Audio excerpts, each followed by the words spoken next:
नमस्कार and welcome to study GK.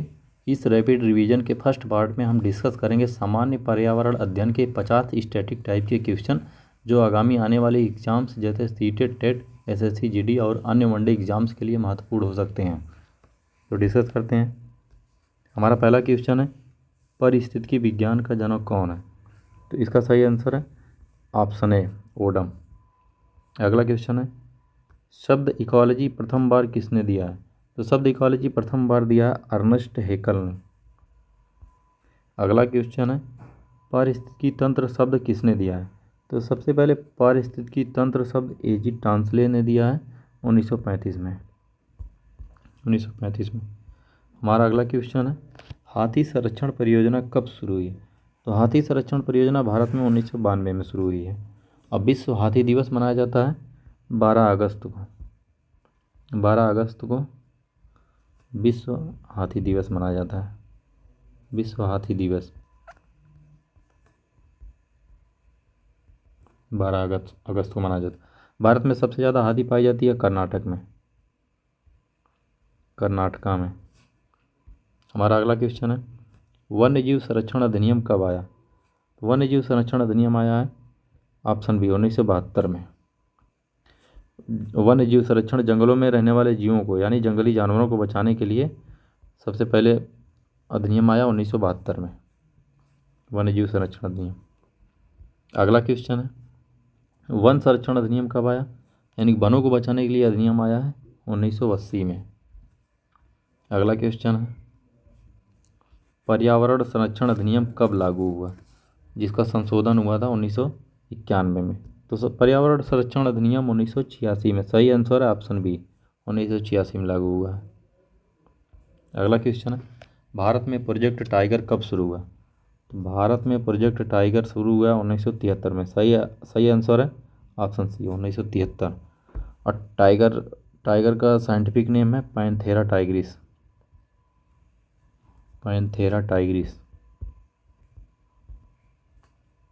अगला question है, इको मार्क योजना कब शुरू हुई?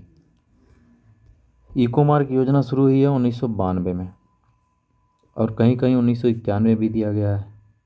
1991 इको मार्क योजना जो इन्वायरमेंटल फ्रेंडली प्रोडक्ट जो बनते हैं उनको दिया जाता है, उनको सर्टिफिकेट दिया जाता है इको मार्क। ये पर्यावरण के प्रति मैत्रीपूर्ण होते हैं और पर्यावरण को नुकसान कम करते हैं, तो ऐसे प्रोडक्ट को इको मार्क सर्टिफिकेट दिया जाता है। हमारा अगला क्वेश्चन है,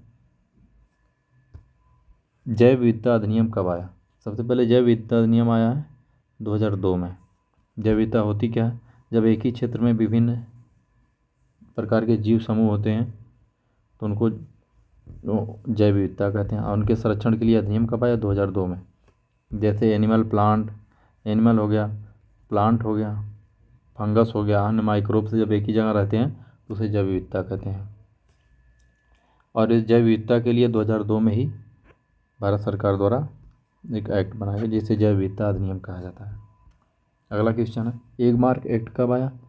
एक मार्क एक्ट आज़ादी से पहले है, ये सन 1937 में आया था। ये एग्रीकल्चर प्रोडक्ट की ग्रेडिंग के लिए एक मार्क एक्ट सर्टिफिकेट दिया जाता है। अगला क्वेश्चन है, डीप इकोलॉजी यानी गहन पारिस्थितिकी शब्द सबसे पहले किसने दिया है? तो ये दिया है अर्नीस नेस ने। हमारा अगला क्वेश्चन है, कूनो नेशनल पार्क कहाँ है? कूनो नेशनल पार्क है मध्य प्रदेश में। कूनो नेशनल पार्क अभी चर्चा में बहुत ज़्यादा कूनो नेशनल पार्क था क्योंकि 17 सितंबर 2022 को नामीबिया से 8 चीते यहाँ लाए गए हैं। नामीबिया से 8 चीते। 2018 में कूनो नेशनल पार्क को राष्ट्रीय पार्क का दर्जा दिया गया है। अगला क्वेश्चन है, पृथ्वी सम्मेलन कब और कहाँ हुआ था? तो सबसे पहले पृथ्वी सम्मेलन 1992 में रियो डी जेनेरियो में हुआ है, ब्राज़ील।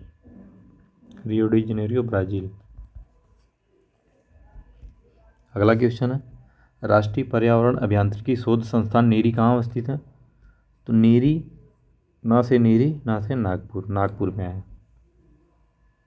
अगला क्वेश्चन है, यूनेप का मुख्यालय कहाँ है? यूनेप का मुख्यालय नैरोबी केन्या में है। यूनाइटेड नेशंस इन्वायरमेंटल प्रोग्राम कब स्थापित हुआ था? 5 जून 1972 को स्टॉकहोम में कन्वेंशन हुआ था, उसी के थ्रू यूनेप की स्थापना हुई थी। इसका मुख्यालय कहाँ है? नैरोबी में है। तभी से 5 जून को हर साल विश्व पर्यावरण दिवस मनाया जाता है। अगला क्वेश्चन है, समुद्री वातावरण में मुख्य प्राथमिक उत्पाद होते हैं? तो हमारा सही आंसर है फाइटोप्लैंक्टन्स। अगला क्वेश्चन है, जैव विविधता के नाश का कारण है? जीवों के प्राकृतिक आवास की कमी। सही है। वनों का अगर नाश होगा तो भी जैव विविधता का नाश होगा, ये भी सही है। पर्यावरण प्रदूषण, ये भी सही है। तो सही आंसर है ऑप्शन डी। अगला क्वेश्चन है, विश्व तंबाकू निषेध दिवस प्रतिवर्ष कब मनाया जाता है? तंबाकू की रोकथाम के लिए और लोगों में अवेयरनेस के लिए विश्व तंबाकू निषेध दिवस हर साल मनाया जाता है 31 मई को विश्व तंबाकू निषेध दिवस मनाया जाता है। हमारा अगला क्वेश्चन है, हवा में तैरते हुए श्वसनीय सूक्ष्म कणों का आकार होता है? जो हवा में तैरते हैं, जो हमारे श्वास नलिका के थ्रू हमारे शरीर के अंदर चले जाते हैं, जो नुकसान पहुंचाते हैं शरीर को, उनका आकार होता है 5 माइक्रोन से कम। अगला क्वेश्चन है, किस पर्यावरणविद को जल पुरुष के नाम से जाना जाता है? तो हमारा सही आंसर है ऑप्शन ए, राजेंद्र सिंह को जल पुरुष के नाम से जाना जाता है। अगला क्वेश्चन है, भारत में केंद्रीय गंगा प्राधिकरण की स्थापना कब हुई थी? तो गंगा नदी में प्रदूषण की रोकथाम के लिए एक प्राधिकरण बनाया गया था, अथॉरिटी बनाई गई थी केंद्रीय गंगा प्राधिकरण के नाम से। तो इसकी स्थापना हुई थी 1985 में। जो सही आंसर है ऑप्शन डी। अगला क्वेश्चन है, अपने प्रदूषकों के कारण निम्न में से कौन सी नदी जैविक मरुस्थल कहलाती है? तो जैविक मरुस्थल कौन सी नदी है? जैविक मरुस्थल हमारा सही आंसर है दामोदर, ऑप्शन सी। दामोदर नदी जो है झारखंड और वेस्ट बंगाल में बहती है। झारखंड और वेस्ट बंगाल में बहती हुई बे ऑफ बंगाल में जाके बंगाल की खाड़ी में गिरती है। इसको जैविक मरुस्थल के नाम से जाना जाता है। अगला क्वेश्चन है, ध्वनि प्रदूषण को मापने हेतु किस इकाई का प्रयोग करते हैं? ध्वनि प्रदूषण किस में मापा जाता है? ये मापा जाता है डेसिबल में। सही आंसर है ऑप्शन बी, डेसिबल। अगला क्वेश्चन है, पॉलीथीन की थैलियों को नष्ट नहीं किया जा सकता क्योंकि ये बनी होती है, किससे बनी होती हैं? पॉलीमर की बनी होती हैं। अगला क्वेश्चन है, धुआं में आँखों को प्रभावित करने वाला कौन सा शक्तिशाली उत्तेज्य होता है? कौन सा होता है? पैन होता है, जिसके कारण हमारे आँखों में जलन होती है। पर ऑक्सी एसिटिल नाइट्रेट बोलते हैं, पर oxy acetyl nitrate, pan.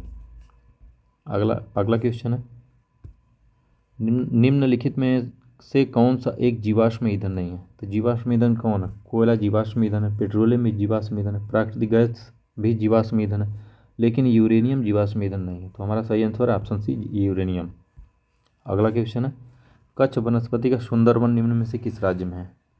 Sundarban कहाँ है? सुंदरवन पश्चिम बंगाल में है। सुंदरवन नाम किस लिए? सुंदरी नामक वृक्ष पाए जाते हैं, सुंदरी नामक ट्री पाए जाते हैं, इसलिए उसे सुंदरवन कहा जाता है। अगला क्वेश्चन है, भारत का पहला national centre for marine biodiversity किस शहर में स्थित है? तो ये है सही आंसर है ऑप्शन सी, जामनगर में। जामनगर कहाँ है? गुजरात में पड़ता है। गुजरात में भारत का पहला national centre for marine biodiversity NCMB बनाया गया है गुजरात में। अगला क्वेश्चन है, निम्नलिखित में से कौन सा एक सही सुमेलित नहीं है? राजाजी राष्ट्रीय उद्यान UK उत्तराखंड, सही है। मानस राष्ट्रीय उद्यान असम, ये भी सही है। पेरियार राष्ट्रीय उद्यान मध्य प्रदेश, ये गलत है। पेरियार केरल में है, केरल। और दुधवा राष्ट्रीय उद्यान उत्तर प्रदेश में, ये भी सही है। तो हमारा सही आंसर हो जाएगा पेरियार, ऑप्शन सी, पेरियार राष्ट्रीय उद्यान मध्य प्रदेश। अगला क्वेश्चन है, शुक्ला फांटा वन्य जीव अभयारण्य कहाँ स्थित है? शुक्ला फांटा है नेपाल में। अगला क्वेश्चन है, कच्छ वनस्पति का सुंदरवन निम्न में से किस राज्य में है? रिपीटेड क्वेश्चन हो गया। ये सही आंसर है ऑप्शन बी। अगला क्वेश्चन है, इंद्रावती राष्ट्रीय उद्यान किस राज्य में है? इंद्रावती राष्ट्रीय उद्यान है छत्तीसगढ़ में।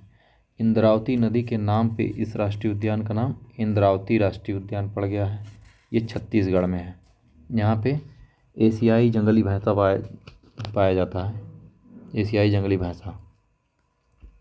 अगला क्वेश्चन है, येलोस्टोन नेशनल पार्क कहाँ है?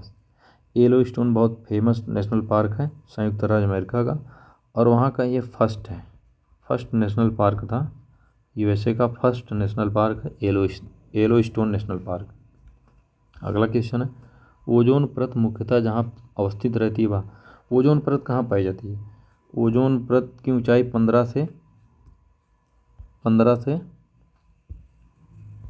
से 30 किलोमीटर के बीच में होती है। 15 से 30 किलोमीटर के बीच में ओजोन परत पाई जाती है।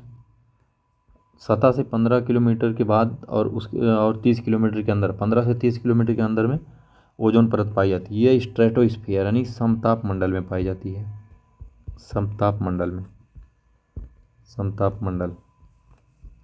अगला क्वेश्चन है, निम्नलिखित देशों में से किसमें कुल भौगोलिक क्षेत्रफल के 60% भाग पर वन बनाए रखने का संवैधानिक प्रावधान है? तो इसका सही आंसर है भूटान। अगला क्वेश्चन है, दाची-गाम राष्ट्रीय उद्यान निम्नलिखित में से किससे संबंधित है? तो इसका सही आंसर है ऑप्शन सी, कश्मीरी हंगुल या कश्मीरी स्टैग बोलते हैं इसे, हंगुल बोलते हैं। तो दाची-गाम ये है कश्मीर में, JNK में, JNK जम्मू एंड कश्मीर में है। अगला क्वेश्चन है, निम्नलिखित पर विचार कीजिए। नंबर 1 धान के खेत, नंबर 2 कोयले की खान, नंबर 3 पालतू पशु, नंबर 4 आर्द्रभूमि। उपर्युक्त में से कौन ग्रीन हाउस गैस मेथेन के स्रोत है? पूछा गया कि इनमें से कौन जो मेथेन के स्रोत कौन कौन है? मेथेन एक ग्रीन हाउस गैस भी है। तो धान के खेत भी मेथेन के स्रोत हैं, कोयले की खान भी है, पालतू पशुओं से भी निकलता है जब वो चारा खाते हैं और चेपिंग करते हैं उस समय, और आर्द्रभूमि वेटलैंड से भी निकलता है। इसलिए सही आंसर है ऑप्शन डी। अगला क्वेश्चन है, गैस जो धान के खेत से उत्सर्जित होती है तब भूमि के तापमान में वृद्धि करती है, वह है कौन सी गैस? वो धान के खेत से भी निकलती है और तापमान में वृद्धि भी करती है, यानी ग्रीन हाउस गैस भी है और धान के खेत से भी निकलती है। तो ग्रीन हाउस गैस तो कार्बन डाइऑक्साइड भी है, कार्बन मोनोऑक्साइड भी, लेकिन ये धान के खेत से नहीं निकलती हैं। मेथेन धान के खेत से निकलती है ग्रीन हाउस गैस, इसलिए हमारा सही आंसर ऑप्शन है methane. Nitrogen green house gas नहीं है। अगला क्वेश्चन है, सर्वाधिक जैव विविधता पाई जाती है। सर्वाधिक जैव विविधता कहाँ पाई जाती है? इसका सही आंसर उष्णकटिबंधीय वर्षा वनों में, जो उष्णकटिबंधीय क्षेत्र में विषुवत रेखा के 23.5 डिग्री उत्तर और 23.5 डिग्री दक्षिण में, कर्क और मकर रेखा के बीच के क्षेत्र को हम उष्णकटिबंधीय क्षेत्र बोलते हैं, जहाँ बारिश अधिकतर बारिश होती है। जहाँ बारिश होगी और नमी के कारण वहाँ अधिकतर घने जंगल पाए जाते हैं, इसलिए जैव विविधता भी वहाँ ज़्यादा पाई जाती है। तो हमारा सही answer option C. Silent valley परियोजना निम्नलिखित में से किस राज्य से संबंधित है? साइलेंट वैली परियोजना केरल से संबंधित है। अगला क्वेश्चन है, वातावरण में सर्वाधिक प्रतिशत पाई जाती है। वातावरण में सर्वाधिक प्रतिशत क्या है? तो वातावरण में सर्वाधिक प्रतिशत है नाइट्रोजन। सबसे ज़्यादा नाइट्रोजन पाई जाती है, कितनी? 78.08% नाइट्रोजन पाई जाती है पर्यावरण में। और ऑक्सीजन कितनी? ऑक्सीजन है 20.95% ऑक्सीजन है। कार्बन डाइऑक्साइड 0.036% कार्बन डाइऑक्साइड पाई जाती है। हाइड्रोजन, हीलियम, नियान, आर्गन, ये सब कंबाइंड रूप से 0.93% पाई जाती हैं। हमारा अगला क्वेश्चन है, अंटार्कटिका में भारत के तीसरे शोध केंद्र का नाम है। भारत का तीसरा शोध केंद्र जो 2012 में बनाया गया था, 2012 में बना है, यह है भारती। पहला कौन सा है? पहला है दक्षिणी गंगोत्री। दक्षिणी गंगोत्री कब बनाया गया था? 1983-84 में, 83-84 में बनाया गया था ये पहला। और दूसरा है मैत्री। मैत्री सेकंड है। ये कब बनाया गया था? मैत्री बनाया गया था 1989 में। अगला क्वेश्चन है, Central Arid Zone Research Institute है। Central Arid Zone Research Institute है, जिसको काजरी बोलते हैं, यह है जोधपुर में। अगला क्वेश्चन है, Indian institute of ecology and environment कहाँ स्थित है? तो ये है नई दिल्ली में, IIEE जिसको बोलते हैं, नई दिल्ली में। ये 1980 में स्थापित हुआ था, 1980 में। अगला क्वेश्चन है, वन अनुसंधान संस्थान कहाँ है? वन अनुसंधान संस्थान है देहरादून में, या फराई जो है, फॉरेस्ट रिसर्च इंस्टीट्यूट है देहरादून में। इसका पहले नाम था IFRI, imperial forest research institute. बाद में 1906 में इसका नाम बदल के FRI कर दिया गया। अगला क्वेश्चन है, वर्ल्ड वाइल्ड लाइफ फंड यानी WWF का प्रतीक जानवर कौन है? तो इसका सही आंसर है जॉइंट पांडा। WWF का मुख्यालय कहाँ है? मुख्यालय है ग्लैंड स्विट्जरलैंड में। स्विट्जरलैंड में इसका मुख्यालय है, स्विट्जरलैंड। अगला क्वेश्चन है, अंतर्राष्ट्रीय टाइगर दिवस कब मनाया जाता है? ये 2022 के UPPCS के एग्ज़ाम प्री में ये मैचिंग में एक क्वेश्चन पूछा गया था। ये अंतर्राष्ट्रीय टाइगर दिवस कब मनाया जाता है? ये है 29 जुलाई। सही आंसर ऑप्शन है 29 जुलाई। अगला क्वेश्चन है, भारत का सर्वप्रथम राष्ट्रीय उद्यान कौन है? भारत का पहला राष्ट्रीय उद्यान कौन नेशनल पार्क है? ऑप्शन बी कॉर्बेट राष्ट्रीय उद्यान। कहाँ? उत्तराखंड में पड़ता है, उत्तराखंड में पड़ता है। ये कब बना था? 1936 में बना था। अगला क्वेश्चन है, निम्नलिखित में कौन सी गैस ग्रीन हाउस गैस नहीं है? कौन सी है? CFC भी ग्रीन हाउस गैस है, मेथेन ग्रीन हाउस गैस है, नाइट्रस ऑक्साइड भी ग्रीन हाउस, लेकिन हाइड्रोजन ग्रीन हाउस गैस नहीं है। GHG ग्रीन हाउस गैस नहीं है, हाइड्रोजन। तो हमारा सही आंसर ऑप्शन है। इस तरीके से हमने 50 क्वेश्चन जो स्टैटिक सामान्य पर्यावरण अध्ययन के